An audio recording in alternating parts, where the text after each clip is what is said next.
நான் உமா உடனடி உமா. நம்ம இன்றைக்கி காலையிலே பயணி வாங்க போயாச்சு. நமக்கு ஒரு டென்னு பயணி கிடச்சிது. ஸோ அதை காய்ச்சலை இப்போ ஊற்ற போகிறேன். காய்ச்சலை ஊற்றி அதை இந்த அரிப்பு மூலமாக தெளித்தோன்னா அதில் இந்த சின்ன சின்ன வண்டுகள் தூசுலாம் நீங்கி வந்துடுங்க. அப்போ உள்ளே வந்து ரொம்ப பியூரிட்டியாக உள்ள பயணி போவோம். வர பொருள் ரொம்ப சுத்தமாக இருக்கும். பாருங்கள்,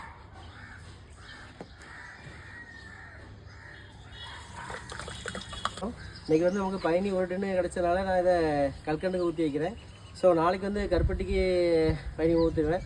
ஸோ ஒரிஜினல் நாளையிலேருந்து கருப்பட்டி வந்து ஒரிஜினலாக கிடைக்கும். ஸோ யாருக்கும் தேவைப்பட்டுச்சுன்னா யூவி ஆர்கானிக்குடைய கான்டாக்ட் நம்பரை கால் பண்ணுங்கள். தமிழ்நாட்டில் எங்கே இருந்தாலும் டெலிவரி பண்ணிடலாம். ஸோ பிடிச்சா லைக்ஸ் பண்ணுங்கள், ஷேர் பண்ணுங்கள். கண்டிப்பாக ஷேர் பண்ணுங்கள். ஏன்னா இது ஒரிஜினலாக நான் தயாரித்து கொடுக்குறேன். ஸோ கண்டிப்பாக ஷேர் பண்ணுங்கள், மக்கள்கிட்ட போய் ரீச் ஆகணும். ஸோ பிடிச்சா லைக்ஸ் பண்ணுங்கள், ஷேர் பண்ணுங்கள். Thank you so much.